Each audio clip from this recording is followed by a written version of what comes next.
আসসালামু আলাইকুম সবাইকে। হ্যাপি ঈদ মোবারক। কোরবানির ঈদ। সবাই গরুর মাংস, গরুর কলিজা সব কিছু রান্নাবান্না করার জন্য প্রিপারেশন নিয়েছেন। আমি আজকে দেখিয়ে দেব কলিজা কীভাবে রান্না করতে হয় এবং খুব মজা করে কলিজার ঝোল ঝোল করে কীভাবে রান্না করতে হয় সেই রেসিপিটা। সবচেয়ে প্রথমেই আমি আজকে মিক্স কলিজার সাথে অন্যান্য লাং এবং হার্ট এবং গরুর মাংস একসাথে মিক্স করে রান্না করব। আপনারা সম্পূর্ণ কলিজাটা রান্না করলে একই পদ্ধতিতেই রান্না করবেন। এখানে আমি দুটো কলিজার পিস নিয়েছি, এখানে গরুর মাংসের পিস নিয়েছি, আর নিয়েছিলাম হার্ট এবং লাংয়ের পিস। তো প্রথমেই আমি এক বাটি অনিয়ন নিয়ে নিচ্ছি, 2 চামচ আদা রসুন পেস্ট এবং ইয়োগার্ট। এখানে নিয়েছি হলুদের গুঁড়া, জিরার গুঁড়া, ধনিয়ার গুঁড়া 1 চামচ সবগুলো। তারপরে নিয়েছি মরিচের গুঁড়া আরও 1 চামচ, গরম মশলা পাউডার এবং স্বাদমতো লবণ। তারপরে আমি এখন মাংসগুলোকে এবং কলিজার টুকরোগুলোকে আস্তে আস্তে ছোট ছোট করে কেটে নিচ্ছি। এখানে আমি কোনো হাড্ডি ইউজ করব না, শুধুমাত্র মাংসের পিসটা থেকে চর্বিটাকে আলাদা করে নিচ্ছি। আমাদের এখানে আসলে বাংলাদেশে যেমন আমরা ছোটোবেলায় গরু কোরবানি দেখতে নিজের চোখে দেখে এসেছি, এখানে সিডনিতে অস্ট্রেলিয়াতে আসলে সেই সৌভাগ্যটা আমাদের হয়ে আসে না। সো আমরা জাস্ট যখন কোরবানি দেই অবভিয়াসলি দোকানে যেয়ে জাস্ট নাম লিখে নিয়ে আসতে হয়, আর ওরা জাস্ট আমাদেরকে ফোন দিয়ে বলে যে তোমাদের মাংস রেডি। সো ওখানে যেয়ে জাস্ট মাংসটা যে পিক আপ করে নিয়ে আসতে হয়।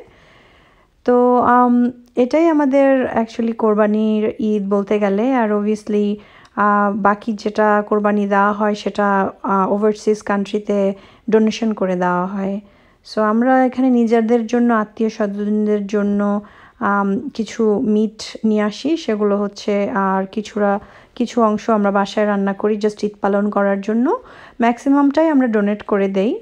তো এখানে আমি গরুর মাংসের পিসগুলো কাটা হয়ে গেছে, একে একে আমি গরুর হাড়টাও কাটলাম। এখানে কলিজাটা এখন কাটতেছি। কলিজাটা ভালোই পিস, এখানে সফট ছিল এবং ফ্রেশ, যেহেতু কাটতে খুবই ফ্রেশ মনে হয়েছে।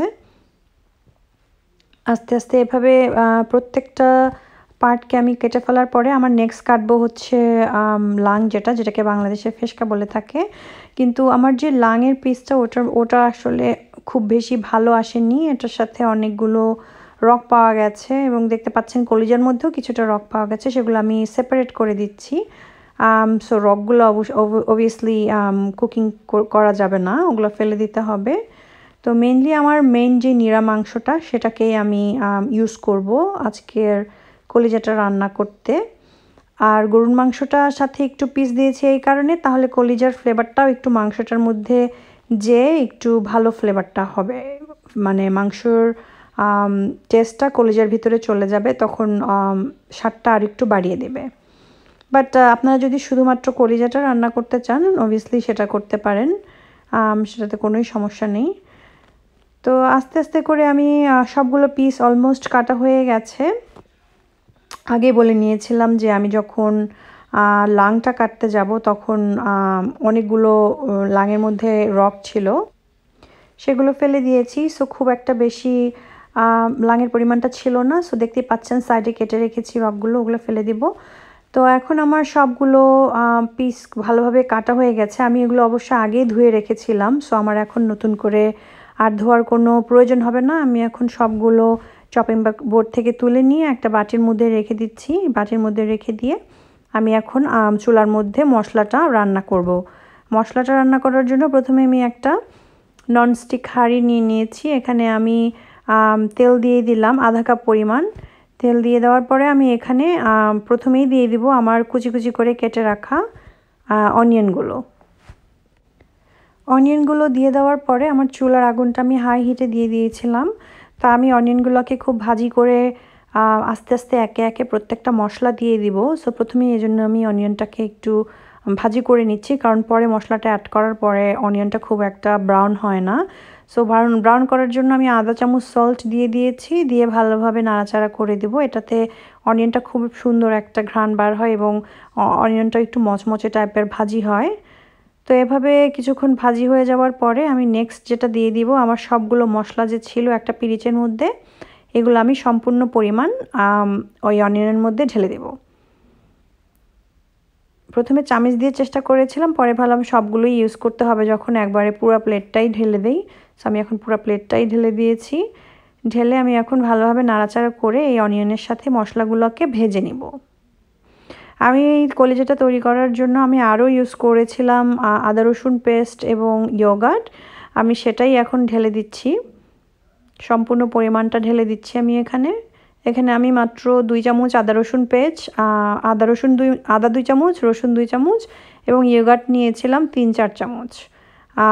এখানে নিয়ে আমি এটা ভালোভাবে এখন এই মিশ্রণটার সাথে মিক্স করে দেব, যাতে সম্পূর্ণ পরিমাণ এই মশলাটা ভাজি হয়ে যায়। আমি মেনলি এখন মশলাটাকে কষায় নিচ্ছি, এটাকে যখন আমি মিটটার সাথে যোগ করব ততক্ষণে মশলাটা যাতে কুকড হয়ে যায়। তো চুলার আগুনটা হাই হিটে আছে। সো এর মধ্যে আমি এই মশলাটাকে আরেকটু যাতে ভালোভাবে কুক হয়ে যায় এই জন্য আমি এর মধ্যে ঢেকে দেওয়ার আগে একটা তেজপাতা এবং এলাচ দারচিনি দিয়ে দিয়েছি। এটা আপনারা চাইলে প্রথমেও দিতে পারেন, যখন তেলটা দিয়েছিলেন তখনও দিতে পারেন, আমি এখনই দিচ্ছি। সো মেনলি এটা দেওয়া হচ্ছে ঘ্রাণটা খুব সুন্দর হয় এবং এটার মধ্যে একটা ফ্লেভার আছে, সেটা গরুর মাংস বলেন অথবা কলিজা বলেন যেটাই রান্না করতে যায় তখন আসলে একটা সুন্দর ঘ্রাণ না হলে ভালো লাগে না খেতে। আমি এই কলজাটাকে আজকে অনেকক্ষণ ধরে রান্না করব, যার কারণে আমি আরও ইউজ করেছি একটা মশলা প্যাকেট, যেটা কিনা আমি সুপার মার্কেট থেকে কিনে নিয়ে এসেছিলাম, যেটা কিনা শানের লিভার মশলা প্যাকেট। আপনার যে কোনো ব্র্যান্ডের মশলা প্যাকেট ইউজ করলেই হবে। সো এটা মেইনলি আমার এখানে একটু এক্সট্রা ফ্লেভার দিবে। সো এই লিভার মশলাটা আমি এখানে মাত্র 1 চামচ ইউজ করব। এটার মধ্যে আমি যা দেখছি মেনলি জিরা, একটু পোড়ামরিচ, এই ধরনের ইনগ্রিডিয়েন্টসগুলো দেওয়া আছে। তো আমি যেহেতু খুব একটা বেশি ঝাল করতে চাই না, সেজন্য আমি মাত্র 1 চামচই ইউজ করেছি। আপনারা চাইলে এটা একটা সম্পূর্ণ অপশনাল, এটা ইউজ করতে হবে যে তাই না, না ইউজ করলেও হবে। সো আমার সবসময় নাড়াচাড়ার মধ্যে রেখে দিতে হচ্ছে, কারণ আমি চাই না যে নিচে লেগে যাক। এখন আমি এটার মধ্যে 1 কাপ পানি দিয়ে দিলাম, দিয়ে আমি ভালোভাবে নাড়াচাড়া করে ঢেকে দিব 5 মিনিটের জন্য। 5 মিনিট পরে আমি আপনাদের কাছে ফিরে আসতেছি। সো এর মধ্যে 5 মিনিট হয়ে গেছে। সো এর মধ্যে দেখা যাচ্ছে যে বিভিন্ন পাতিলের মধ্যে খুব সুন্দর ছোট ছোট শিশির জমছে। এখন আমি ঢাকনাটা খুলে নেড়ে দিচ্ছি, দেখেন তেলটা খুব সুন্দর উঠে এসেছে উপরের দিকে। এবং এখন আমি কলিজাটা মিক্স করে দিচ্ছি এই মশলাটার সাথে। আপনারা তখনই এই কলিজাটা মশলার সাথে মিক্স করবেন যখন দেখবেন যে তেলটা উপরে উঠে এসেছে, নাহলে কিন্তু মশলাটা কুকড হয় নাই।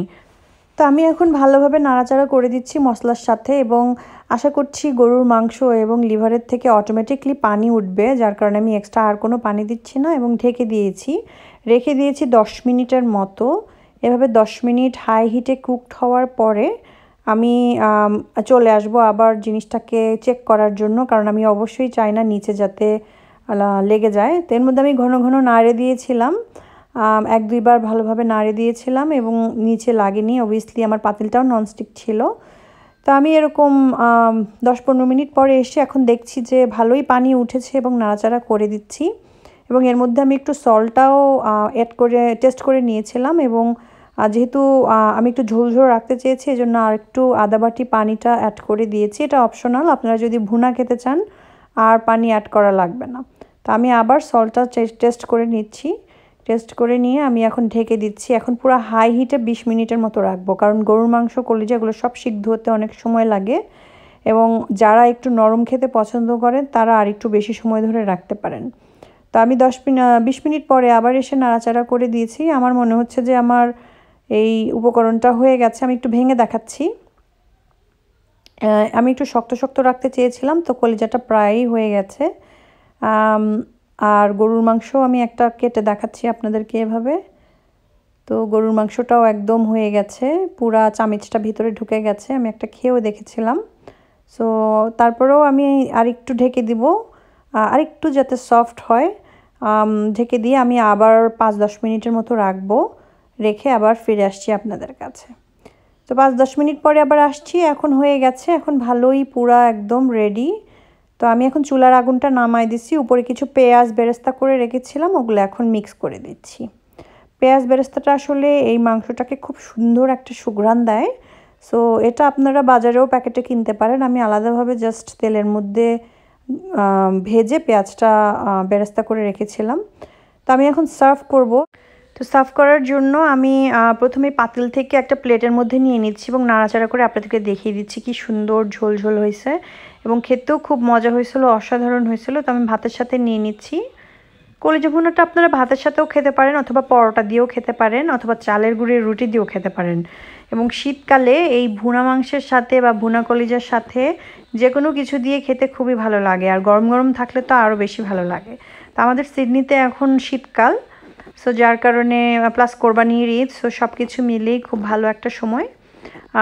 তো আমি এখন একটা প্লেটের মধ্যে বেড়ে নিচ্ছি। দেখেন খুব সুন্দর একটা ফ্লেভার দেখা যাচ্ছে এবং অসাধারণ একটা সুঘ্রাণ বার হয়েছে। সো এটাই হচ্ছে আমার আজকে লিভার কুকিংয়ের সিক্রেট। সো আশা করি ভিডিওটা দেখে আপনাদের ভালো লেগেছে, আর যদি ভালো লেগে থাকে প্লিজ লাইক, শেয়ার এবং সাবস্ক্রাইব করবেন আমার চ্যানেলকে। আজকের মতো আমি এখানেই বিদায় নিচ্ছি। আরেকদিন আসবো আরেকটা নতুন রেসিপি নিয়ে। আল্লাহ হাফেজ।